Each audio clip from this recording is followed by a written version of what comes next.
Hello everyone and welcome to the next lecture of our course Construction Project Management.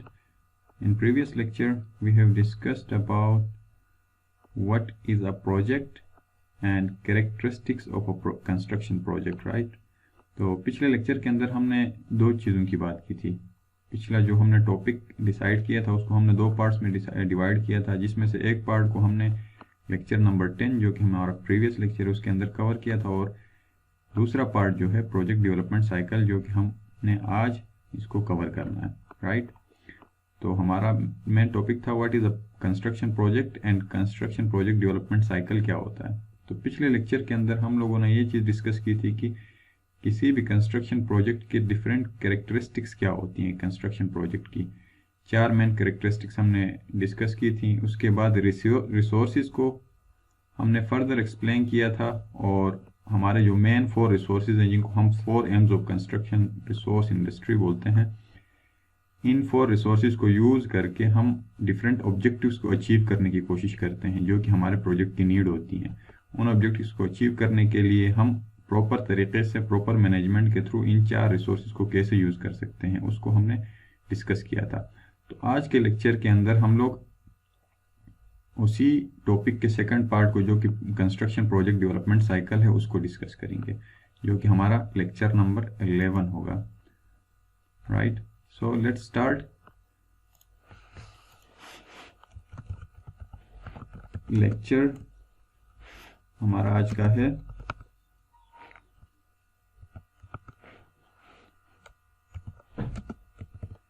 11, जिसमें हम construction project के development cycle को discuss करेंगे। ठीक हो गया? तो हमारा जो कोई भी आप अगर कंसिडर कर लें, कोई भी हमारा ट्रेडिशनल मेथड है किसी भी कंस्ट्रक्शन प्रोजेक्ट को कंप्लीट करने के लिए, किसी भी कंस्ट्रक्शन प्रोजेक्ट को डेवलप करने के लिए, तो उसका एक साइकिल होता है जिसको हम फॉलो करते हैं, सही है? तो उसके अंदर जो है ना, अब ये कोई भी प्रोजेक्ट को डेवलप करने के लिए हमारे पास होती तो बहुत सारे मैनी मेथड्स।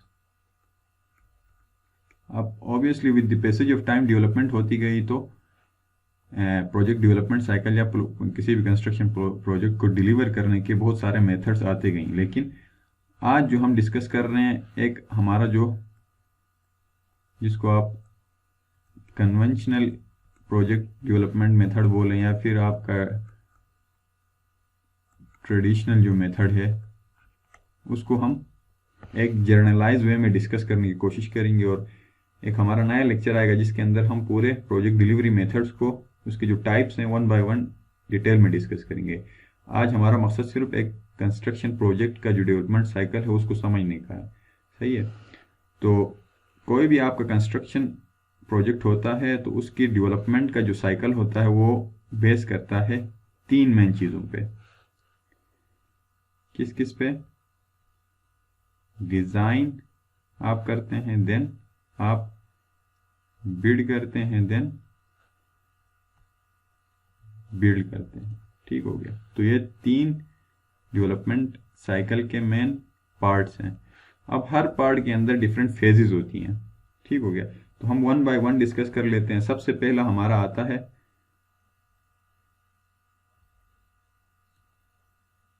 Design phase. ठीक हो गया? डिज़ाइन फेज के अंदर हमारा सबसे पहला हमने क्या देखना होता है? डिज़ाइन फेज के अंदर हमने सबसे पहली चीज़ ये देखनी होती है कि हमारी नीड क्या है, ज़रूरत क्या है। ऑब्वियसली कोई भी प्रोजेक्ट, कंस्ट्रक्शन प्रोजेक्ट शुरू करने के लिए उसकी नीड होने की ज़रूरत है, राइट? फॉर एग्जांपल मैं कोई बिल्डिंग बना रहा हूँ, हॉस्पिटल बना रहा हूँ, कोई पावर प्लांट बना रहा हूँ, ऑब्वियसली कोई नीड होगा, उसके बेसिस पे मैं स्टार्ट कर रहा हूँ, राइट? तो डिज़ाइन फेज में सबसे पहली चीज़ आपने नीड देखनी है। उसके बाद आपका जो होगा कॉन्सेप्चुअल डिज़ाइन आपका बनेगा। ठीक हो गया? Conceptual design, let me right it, इसी के सामने लिख लेता हूं ताकि इजी रहे। कॉन्सेप्चुअल डिजाइन आएगा, देन इसी डिजाइन फेज के अंदर कॉन्सेप्चुअल डिजाइन जब हमारा डेवलप होगा तो उसके बाद अप्रूवल का फेज आएगा। अप्रूवल के बाद फिर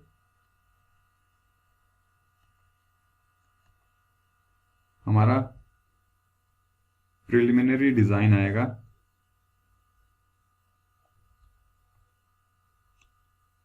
इसके बाद हमारा फाइनल डिजाइन आएगा। ठीक हो गया। तो डिजाइन फेज के अंदर हमारी कौन कौन सी चीजें आ गई?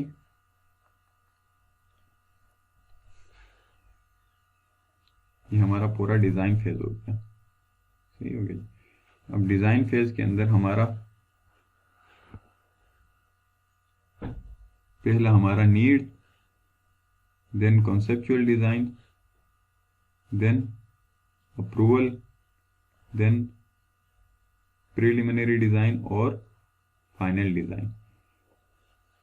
उसके बाद जब आपका डिजाइन कंप्लीट हो जाता है तो डिजाइन के बाद हम नेक्स्ट हमारा क्या पार्ट है?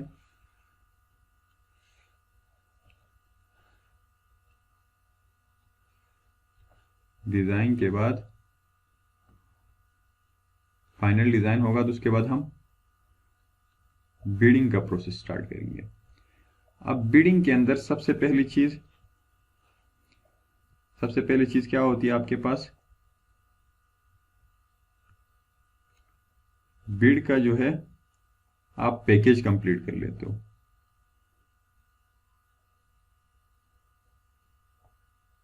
बिड पैकेज से मेरा क्या मतलब है? बिड पैकेज के अंदर ऑब्वियसली आपको फाइनल डिजाइन में आपने सारी चीजें जो बनाई हैं वो उसके अंदर इंक्लूड होंगी। इसके अंदर आपके प्लान्स इंक्लूड होंगे, आपका प्रपोजल फॉर्म होगा, ड्राइंग्स होंगी, टेक्निकल स्पेसिफिकेशंस इंक्लूड होंगी, आपकी जनरल कंडीशंस होंगी, स्पेशल कंडीशंस, वो सारे इस पैकेज के अंदर इंक्लूड होंगी। सही है। बिड पैकेज आप रेडी कर लेंगे। उसके बाद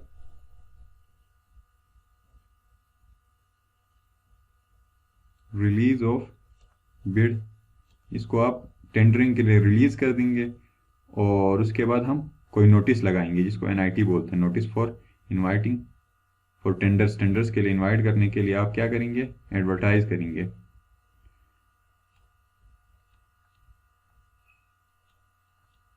एडवर्टाइज नोटिस फॉर बिड। सही हो गया। उसके बाद ऑब्वियसली आप जब एडवर्टाइज करेंगे तो डिफरेंट कॉन्ट्रैक्टर्स इसके अंदर इन्वॉल्व होंगे, अपना बिड इसके अंदर इंक्लूड करेंगे। तो उसके बाद बिड का आपका प्रोसेस चलेगा। बिड प्रोसेस के बाद हम फाइनली एक कॉन्ट्रैक्टर को सेलेक्ट कर लेंगे। उसके बाद फाइनल में सिलेक्शन ऑफ कॉन्ट्रैक्टर जो कॉन्ट्रैक्ट को विन करेगा। तो ये स्टेप्स बिडिंग के अंदर इंक्लूड होंगी। ठीक हो गया। तो हमारा जो डेवलपमेंट साइकिल है उसके अंदर सेकंड फेज हमारा बिड होगा। बिड के अंदर ये डिफरेंट 5 फेजेस इंक्लूड होंगी। कौन कौन सी? बिड पैकेज आप कंप्लीट करेंगे, रेडी करेंगे। उसके बाद बिड को रिलीज करेंगे, उसको एडवर्टाइज करेंगे और बिड का प्रोसेस आपका चलेगा। देन फाइनली आप कॉन्ट्रैक्टर को सेलेक्ट कर लेंगे। और थर्ड और फाइनल हमारा जो साइकिल का पार्ट होगा डेवलपमेंट साइकिल का, उसके अंदर हम क्या करेंगे? जो सेलेक्ट आपने किया है कॉन्ट्रैक्टर को वो आपका प्रोजेक्ट बिल्ड करेगा। सही है। अब प्रोजेक्ट बिल्ड के अंदर क्या क्या चीज फेजेस इंक्लूड होंगे? इसमें सबसे पहला काम ये होगा कि कॉन्ट्रैक्टर को सिलेक्ट करने के बाद ऑब्वियसली क्लाइंट जो होगा वो नोटिस देगा जिसको हम स्टार्ट ऑर्डर बोलते हैं या वर्क ऑर्डर बोलते हैं, कॉन्ट्रैक्टर को मिलेगा। तो पहले फेज में notice to proceed the work, काम स्टार्ट करने का नोटिस कॉन्ट्रैक्टर को मिलेगा। उसके बाद काम स्टार्ट होगा तो कंस्ट्रक्शन पीरियड इसको हम बोलेंगे, एंड देन कंस्ट्रक्शन जब कंप्लीट होगा तो कॉन्ट्रैक्टर ने जो काम किया है उसकी इंस्पेक्शन होगी नेक्स्ट फेज में। और इंस्पेक्शन होके जब काम अगर प्रॉपर जो स्पेसिफिकेशंस ड्राइंग गिवन है, जो कंडीशंस कॉन्ट्रैक्ट जो जब हुआ था तब जो गिवन थी उसके हिसाब से अगर कंप्लीट है तो इंस्पेक्शन के बाद काम को एक्सेप्ट किया जाएगा। सही होगा, एक्सेप्टेंस ऑफ प्रोजेक्ट, जिसमें कॉन्ट्रैक्टर को काम कंप्लीट करने का लेटर दिया जाएगा। सही हो गया। तो इस फेज के अंदर हमारे पास क्या क्या चीजें इंक्लूड हैं, सॉरी साइकिल के इस पार्ट के अंदर, बिल्ड पार्ट के अंदर हमारे डिफरेंट जो फेजेस हैं, 4 फेजेस इसमें आपके इंक्लूड हैं। सबसे पहले आप कॉन्ट्रैक्टर को नोटिस देंगे काम को प्रोसीड करने का, जिसको हम स्टार्ट ऑर्डर या वर्क ऑर्डर बोलते हैं। उसके बाद कंस्ट्रक्शन पीरियड होगा, एंड देन इंस्पेक्शन होगा, एंड देन प्रोजेक्ट कंप्लीशन या कंप्लीशन का सर्टिफिकेट दिया जाएगा। फिर आपका प्रोजेक्ट एक्सेप्ट करेगा क्लाइंट की तरफ से। तो ये 4 हमारी मेन इंक्लूडिंग ऑल दीज 3 पार्ट्स, इन सबको मिला के हम क्या बोलते हैं, इसको प्रोजेक्ट डेवलपमेंट साइकिल बोलते हैं। सही हो गया। इन सब को मिला के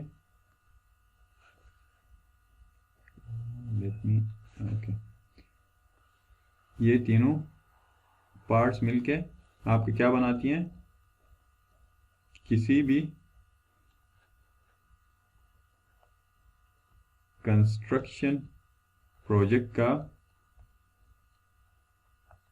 डेवलपमेंट साइकिल बनाती हैं। तो ये हमारा जो है ना, जैसे मैंने स्टार्ट में बोला था कि ये एक हमारा ट्रेडिशनल मेथड है किसी भी कंस्ट्रक्शन प्रोजेक्ट को डिलीवर करने का। सही है, कंस्ट्रक्शन प्रोजेक्ट डिलीवरी का ट्रेडिशनल या कन्वेंशनल मेथड या रवायती जो अंदाज हमारा होता है उसको जो बोलते हैं वो हो गया। ठीक हो गया। तो ये हमारे 3 मेन पार्ट्स हो गए जो हमारे किसी भी कंस्ट्रक्शन प्रोजेक्ट डेवलपमेंट साइकिल के अंदर इंक्लूड होती हैं। तो ये हमारा यहाँ पे कंप्लीट होता है, लेकिन यहाँ पे मैं थोड़ा सा आपको, क्योंकि हम कंस्ट्रक्शन प्रोजेक्ट मैनेजमेंट का कोर्स कर रहे हैं, तो इसके अंदर एज अ कंस्ट्रक्शन मैनेजर और प्रोजेक्ट मैनेजमेंट का जो आपके रिस्पॉन्सिबिलिटीज होंगी एज अ प्रोजेक्ट मैनेजर या construction manager, why it is important to understand everything. आपको हर चीज़ का पता होना चाहिए कि डिज़ाइन के अंदर need, conceptual design, approval, preliminary design या फाइनल डिज़ाइन, इसके अंदर क्या क्या चीज़ें इंक्लूड होती हैं और इसमें क्या क्या चीज़ें हम लोग हल्का हल्का इसके अंदर कॉन्सेप्ट आपको होना चाहिए। लेकिन with the passage of time आगे जो हमारे लेक्चर्स आएंगे उसके अंदर ये चीज़ें डिटेल में भी आएंगी, लेकिन फ़िलहाल के लिए आपको इनका नो हाउ होना लाजमी है। So first let me explain. हम पहले इस फेज़ में, डिज़ाइन फेज़ के अंदर देख लेते हैं कि एज अ कंस्ट्रक्शन मैनेजर या project manager why it is important to understand these different phases inside design part। सही हो गया। तो पहली बात यह है कि जो आपका नीड और कॉन्सेप्ट डिजाइन फेज होगा, वहां पे हमें इन दोनों के अंदर हमें फाइनेंशियल नीड्स को इस्टेब्लिश करना लाजमी है। मार्केट रेट के बेसिस पे ना, मार्केट रेट जो हमारा होगा उसके बेसिस पे हमें ये फाइनेंशियल जो हमारे नीड्स है उसको इस्टेब्लिश करना लाजमी है इन 2 फेजेस के अंदर। सही है, एज अ प्रोजेक्ट मैनेजर या कंस्ट्रक्शन मैनेजर हमें इन चीज़ों का पता होना चाहिए, जिसमें हमें ये चीज़ें भी देखनी होती हैं कि इसके अंदर आपका जो साइट लोकेशन कहाँ पे आपका है, अवेलेबिलिटी ऑफ सपोर्टिंग रिसोर्सेज वहाँ पे है या नहीं है, लाइक एनर्जी हो गया, आपका पावर हो गया, आपका कंस्ट्रक्शन मशीनरी या इक्विपमेंट हो गई, वाटर का सप्लाई हो गया, इस तरह की चीज़ें देखनी पड़ती हैं। उसके अलावा आप लेबर की अवेलेबिलिटी है या नहीं है, वो चीज़ भी आपको देखनी पड़ेगी। सही है। तो इसके अलावा इसमें हम फिजिबिलिटी, इसको जो है ना, ये सारी चीज़ें हम जो देखते हैं इसको हम फिजिबिलिटी स्टडी भी बोलते हैं। सही है। आइदर ये प्रोजेक्ट फिजिबल है या नहीं है। अब ये इसको देखने के बाद अगर ये फिजिबल है तो वो प्रोजेक्ट आपका अप्रूव हो जाएगा। ठीक है। अब ये अप्रूवल और आपका जो प्रिलिमिनरी डिज़ाइन है या कॉन्सेप्चुअल डिज़ाइन और अप्रूवल, इन तीनों के बीच में यहाँ से यहाँ तक ये जो फेज़ है, इसके बीच में कुछ चीज़ें और देखनी हमें पड़ती हैं। कौन कौन सी चीज़ें देखनी पड़ती हैं? आपको ये भी देखना पड़ता है कि प्रोजेक्ट का जो है ना कॉस्ट बेनिफिट एनालिसिस आपको करनी पड़ती है, कि आपको कंपेयर करना पड़ता है कि आपका जो एस्टिमेटेड एक कॉस्ट आपने निकाला हुआ था, इस प्रोजेक्ट का इतना कॉस्ट होगा, जो एस्टिमेटेड कॉस्ट निकाला था, और उससे जो रेवेन्यू प्रोजेक्ट से जनरेट होगा, रेवेन्यू स्ट्रीम जो होगा, उन दोनों को हमें कंपेयर करना पड़ेगा। जो हमने एक्सपेक्टेड, एक ऑब्वियसली कोई प्रोजेक्ट बना रहे हैं तो उसका कोई रेवेन्यू स्ट्रीम होगा। सही है। एक्सपेक्टेड रेवेन्यू स्ट्रीम होगा, उसको और कॉस्ट एस्टिमेट हमने जो निकाला है उसको कंपेयर करना पड़ेगा और देखना पड़ेगा कि कॉस्ट बेनिफिट इसमें क्या है। तो उसको हम कॉस्ट बेनिफिट एनालिसिस बोलते हैं। तो वो भी हमें करना पड़ेगा कॉन्सेप्चुअल डिज़ाइन और प्रिलिमिनरी डिज़ाइन के बीच में, इस पार्ट के अंदर। उसके अलावा हमें एक और चीज़ ये करनी पड़ेगी कि हमें प्रोजेक्ट का कोई ना कोई ग्राफिकल रिप्रेजेंटेशन, लाइक एक स्केच बनाना पड़ेगा, या इसको हम ये बोलते हैं कि फ्री डायमेंशनल मॉडल बोलते हैं, वो हमें इस फेज़ के अंदर ही बनाना पड़ेगा। और उसके अलावा कॉस्ट एस्टिमेट हमें बनाना पड़ेगा based on the conceptual information available. जो हम कॉन्सेप्चुअल डिज़ाइन के अंदर हमारे पास जो कॉन्सेप्चुअल इंफॉर्मेशन मौजूद है, उसके बेसिस पे हमें एक कॉस्ट एस्टिमेट भी निकालना पड़ेगा। तो इसको हम स्कोप ऑफ वर्क भी बोल सकते हैं। सही है। आपका जो प्रोजेक्ट होगा उसका स्कोप भी ये शो कर रहा होता है। तो उसके बाद जाके इन सारी चीज़ों के बाद हमारा प्रोजेक्ट का फाइनल डिज़ाइन बनता है। ठीक हो गया। तो फाइनल डिज़ाइन बनने के बाद हम क्या करेंगे, बिड वाले फेज में आके सबसे पहले बिड पैकेज को कंप्लीट कर लेंगे, रेडी करेंगे। इसके अंदर जितने डॉक्यूमेंट्स रिक्वायर्ड हैं वो सारे रेडी करेंगे। इसमें जो प्रीवियस फाइनल डिज़ाइन से हमारे पास आई हैं, जैसे ड्राइंग्स आई हैं, प्लान आया है, टेक्निकल स्पेसिफिकेशन, ये सारे इंक्लूड होंगे। उसके अलावा आप इसके अंदर प्रपोजल फॉर्म आप इंक्लूड करेंगे।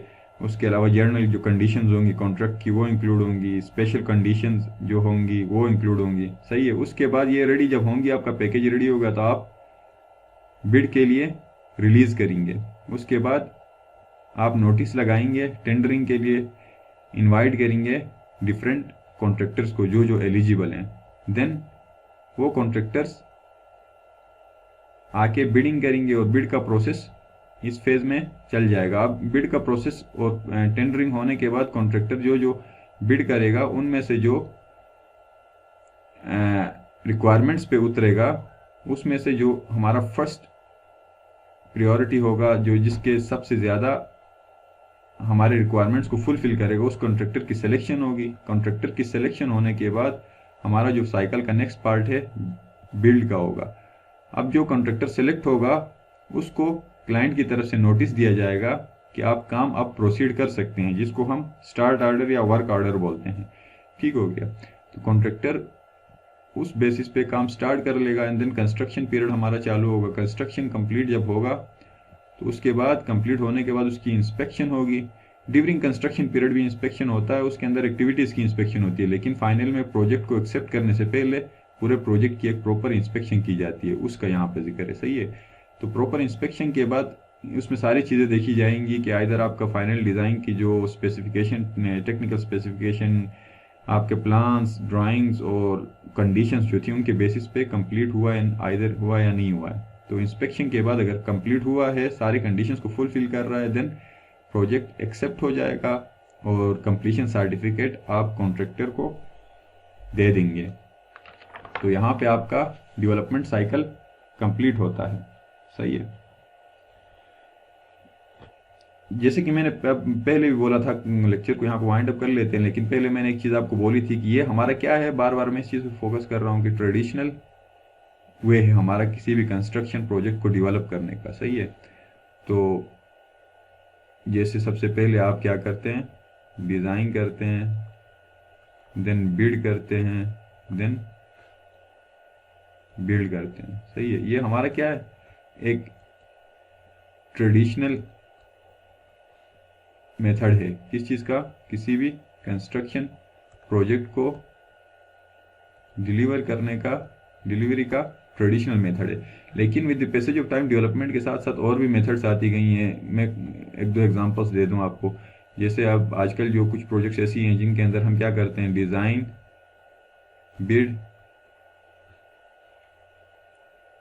बिल्ड करते हैं, देन ऑपरेट करते हैं, देन ट्रांसफ़र कर देते हैं। सही है। या फिर कुछ आपके पास पीपीपी मॉडल्स भी होती हैं जिसमें पब्लिक प्राइवेट पार्टनरशिप। सही है। तो इस तरह के और भी इसके अंदर किसी भी प्रोजेक्ट को डिलीवर करने के बहुत सारे मेथड्स और भी हैं। उनको हम एक लेक्चर के अंदर सारे टाइप्स को डिटेल में डिस्कस कर लेंगे। लेकिन फिलहाल आज के इस लेक्चर के अंदर हम लोगों ने सिर्फ ट्रेडिशनल जो हम प्रोजेक्ट डिलीवरी होती है उसको डिस्कस किया है, जो कि हमारा traditional project development, construction project development का साइकिल कहलाता है। तो लेक्चर को यहाँ पे वाइंड अप कर लेते हैं। आई होप कि आपको प्रोजेक्ट डेवलपमेंट साइकिल का जो ट्रेडिशनल मेथड है वो आपको क्लियर हुआ होगा। इसके अंदर हमारे बेसिक 3 स्टेप्स हैं और हर स्टेप के अंदर डिफरेंट फेजेस हैं। जैसे डिज़ाइन फेज के अंदर डिज़ाइन स्टेप के अंदर हमारे 5 फेजेस हैं, बिल्ड स्टेप के अंदर हमारे 5 फेजेस हैं और बिल्ड स्टेप के अंदर हमारे 4 फेजेस इंक्लूड हैं। तो ये सारा मिला के आपका एक कंस्ट्रक्शन प्रोजेक्ट का डेवलपमेंट साइकिल बनाता है। So let's wind up this lecture here and next lecture हम अपना जो अगला टॉपिक है उसके साथ आएंगे। So till then, goodbye, see you guys in next video with our new topic.